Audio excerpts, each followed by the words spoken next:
செங்கம் அருகே அரசு மதுபான கடையை உடைத்து 1.5 லட்சம் ரூபாய் மதிப்பிலான மது பாட்டில்கள் திருட்டு.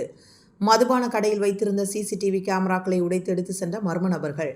திருவண்ணாமலை மாவட்டம் செங்கம் அடுத்த வெங்கடேசபுரம் பகுதியில் இயங்கி வரும் அரசு மதுபான கடையில் ஜன்னல் கம்பியை உடைத்து விலை உயர்ந்த மது பாட்டில்களை கொள்ளையடித்து சென்ற மர்ம நபர்கள். சின்னசமுத்திரம் ஊராட்சிக்குட்பட்ட வெங்கடேசபுரம் பகுதியில் அரசு மதுபான கடை இயங்கி வருகிறது.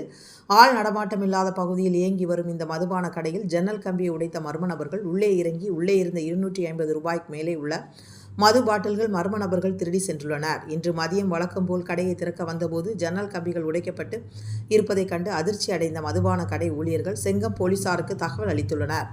முதற்கட்டமாக சுமார் 600 மது பாட்டில்கள் திருடப்பட்டு உள்ளதாகவும் சிசிடிவி கேமராக்கள் இயங்கிய ஹார்ட் டிஸ்க் பெட்டியை உடைத்து ஹார்ட் டிஸ்கை திருடி சென்றுள்ளதாகவும் தெரிவித்துள்ளனர்.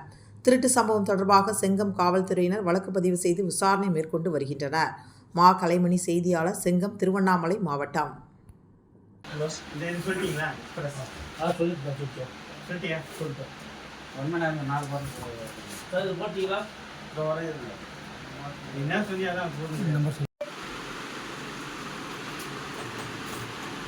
அவரு ஃபார்மேட் வச்சிருக்காரு. ஒரு பிராண்ட் அவருக்கு ஒரு இடத்துல தான் வரும். ஃபார்மேட் வச்சிங்கன்னா 10 இடத்துல எழுதிக்கலாம். நம்ம எம்டி ஆகிறது அது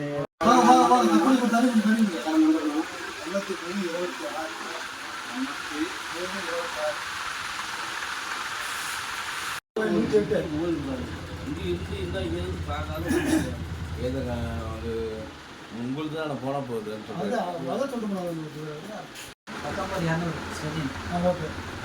கேஷ் எடுத்துன்னு வந்தாலும் அதை உட்காருங்க.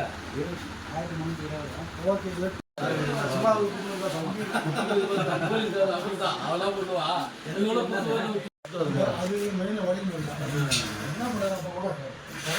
என்ன